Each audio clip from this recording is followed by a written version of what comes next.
एखादी अशी पोरगी असते, जिला एकाच वेळी 2-2 बॉयफ्रेंड असतात आणि ती प्रत्येक वेळी दोनही पोरांना सांगत असते, "मी हृदयानं फक्त तुझ्यासोबतच आहे. शरीरानं मी त्याच्यासोबत आहे." तसंच काहीसं उद्धव ठाकरे गटातून फुटलेल्या खासदारांचं देखील झालंय. त्यातले काही खासदार हे अगदी काल सकाळपर्यंत बेंबीच्या देठापासून ओरडून सांगत होते, की "आम्ही ठाकरेंसोबतच आहोत.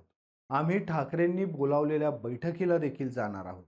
मात्र ऐनवेळी या खासदारांना जसं काही वास्तवाची जाणीव झाली आणि त्यांनी या बैठकीकडे पाठ फिरवली. मी बोलतोय ते संजय दिना पाटील यांच्याबाबत. संजय दिना पाटील हे काल सकाळपर्यंत माध्यमांना प्रतिक्रिया देताना म्हणत होते, "मी अजूनही ठाकरेंसोबतच आहे." ते ही गोष्ट ठासून सांगत होते. सोबतच ते असंही सांगत होते, की "अरविंद सावंत आमचे नेते आहेत. ते या सगळ्या विषयांवर बोलतील. मला या विषयांवर बोलायचा अधिकार नाही." थोडक्यात संजय पाटील ही त्या पोरीसारखं पटवून देत होते, की मी हृदयानं ठाकरेंसोबतच आहे.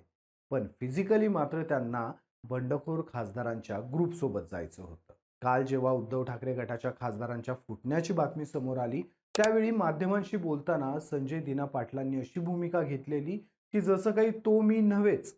या सगळ्या बंडखोरींच्या अफवांमुळे आपल्याला किती त्रास होतोय हे संजय दिना पाटील सांगण्याचा वारंवार प्रयत्न करत होते. मग प्रश्न पडतो, नक्की असं काय झालं आणि संजय दिना पाटलांनी काही तासात ठाकरेंना सोडण्याचा निर्णय घेतला?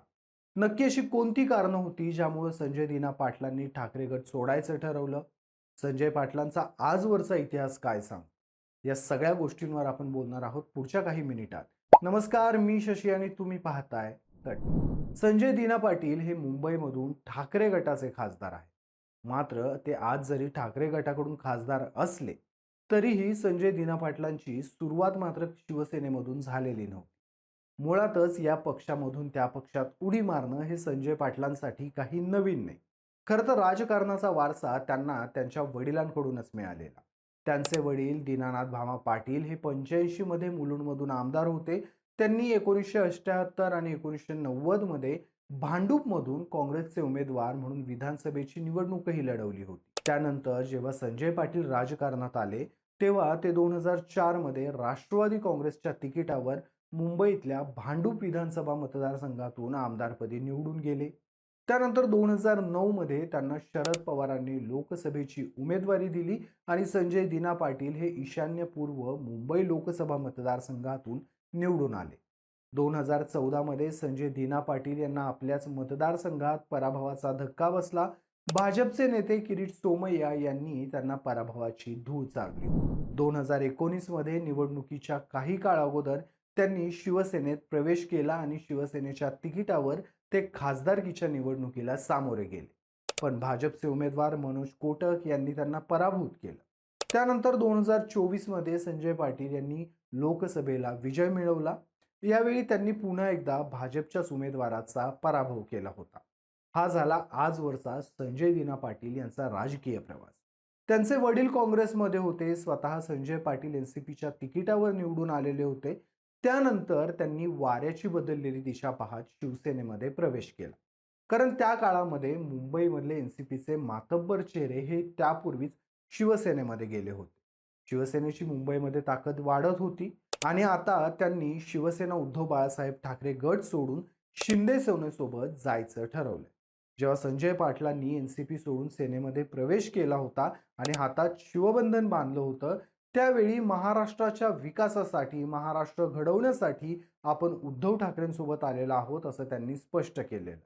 ज्या पद्धतीनं त्यांनी एनसीपी सोडताना आणि सेनेत प्रवेश करताना आपण महाराष्ट्र घडवण्यासाठी ठाकरेंसोबत आलोय असं स्पष्ट केलेलं, त्याच पद्धतीनं त्यांनी आता ठाकरेंचा गट सोडताना देखील एक कारण दिलं. खरं तर हे कारण त्यांनी फार पूर्वीच दिलं होतं असं म्हणता येईल. उद्धव ठाकरे माझी पत्नी दवाखान्यात असताना भेटायला आले नव्हते असं म्हणत संजय दिना पाटील यांनी नाराजी दाखवली होती. संजय पाटलांची पत्नी या दवाखान्यामध्ये ॲडमिट होत्या. त्यांच्यावर उपचार चालू होते. याच कालावधीमध्ये ठाकरे गटाकडून किंवा ठाकरेंच्या कुटुंबियांकडून कोणीच संजय पाटलांच्या पत्नीची किंवा त्यांची भेट घ्यायला हॉस्पिटलमध्ये गेलं नव्हतं आणि याच गोष्टीचा फायदा एकनाथ शिंदेंनी घेतला असं म्हणता येईल. खरं तर जेव्हा एकनाथ शिंदे गुवाहाटीला गेले होते, त्यावेळी त्यांच्यासोबत सेनेतले काही आमदार आणि खासदारही होते. मात्र त्यावेळी संजय दिना पाटलांनी आपण निष्ठावंत सैनिक आहोत असं म्हणत ठाकरेंसोबतच राहण्याचा निर्णय घेतला होता. पण जेव्हा संजय दिना पाटलांची पत्नी आजारी असताना मुंबईत राहणाऱ्या ठाकरे कुटुंबियांपैकी कुणीच त्यांना भेटायला गेलं नव्हतं.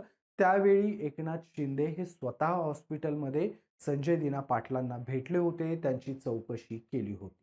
आणि याच टप्प्यावर महाशक्तीनं संजय पाटलांवर जाळं टाकल्याचं बोललं जातं. संजय पाटील देखील या जाळ्यात अलगद अडकले होते. यानंतर स्पष्टीकरण देताना संजय पाटलांनी अशी सारवासारव देखील केलेली की शिंदे साहेबांचे आणि माझे जुने संबंध आहेत. त्या हॉस्पिटलमध्ये कोणाला तरी भेटायला आलेले. त्यांना कळलं माझी बायको देखील ॲडमिट आहे. त्यावेळी मलाही येऊन त्यांनी भेट दिली, माझी चौकशी केली. संजय पाटलांनी आज जरी ठाकरेंनी बोलवलेल्या बैठकीला दांडी मारली असली आणि अप्रत्यक्षपणे आपण बंडखोर खासदारांसोबतच आहोत हे स्पष्ट केलं जरी असलं, तरी कालपर्यंत हेच पाटील मी ठाकरेंच्या बैठकीला उपस्थित राहणार असं ठणकावून सांगत होते. मी कोणासोबत आहे, मी ठाकरेंसोबत आहे की नाही असंही ते वारंवार म्हणत होते. बरं, संजय दिना पाटील हे आज जरी बंडखोरी करून गेलेले असले तरी या सगळ्या गोष्टी काही आज घडल्यात का? तर नाही. फेब्रुवारी महिन्यात देखील संजय पाटील एकनाथ शिंदे यांच्या महाराष्ट्र सदनातल्या कार्यक्रमाला उपस्थित होते.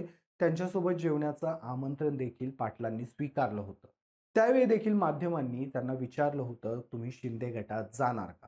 त्यावर संजय पाटलांनी हात वर केले होते आणि ठणकावून सांगितलं, असं काहीच नाही. थोडक्यात काय तर माझ्या आजारी पत्नीला भेटायला उद्धव ठाकरे किंवा त्यांचे कुटुंबीय आले नाहीत. या गोष्टींवरून नाराज होत संजय पाटलांनी उद्धव ठाकरे गट सोडला आहे. या गोष्टीवर आता शिक्कामोर्तब झालंय. मात्र या गोष्टीवरून अनेक प्रश्न देखील उपस्थित होतात. सध्या सोशल मीडियावर संजय दिना पाटलांच्या विरोधात मोठ्या प्रमाणात टीकेची झोड उठलेली आहे. जर तुम्ही नाराज होता तर तुम्ही खासदारकीचा राजीनामा देऊन पुन्हा निवडणुकीच्या रिंगणात उतरून मग दुसऱ्या गटात जायला हवं, अशी मतं देखील सोशल मीडियावर व्यक्त केली जात आहेत. पण सध्या तरी महाराष्ट्र घडवायचा आहे म्हणून हातात शिवबंधन बांधलेल्या पाटलांनी शिवबंधन तोडलेलं आहे, यावर जवळपास शिक्कामोर्तब झालंय. या प्रकरणी उद्धव बाळासाहेब ठाकरे गटाकडून आता काय भूमिका घेतली जाईल याकडे राज्याचं लक्ष लागून राहिलं. या बैठकीसाठी उद्धव ठाकरे गटाकडून व्हीप जाहीर केलेला होता. मात्र संजय दिना पाटलांसहित इतर 5 खासदारांनी या व्हीपचं उल्लंघन केलंय. ते या बैठकीला उपस्थित नव्हते. फक्त 3 खासदार या बैठकीला उपस्थित होते. तुर्तास या सगळ्या घटनाक्रमाबद्दल तुमची मतं काय आहे?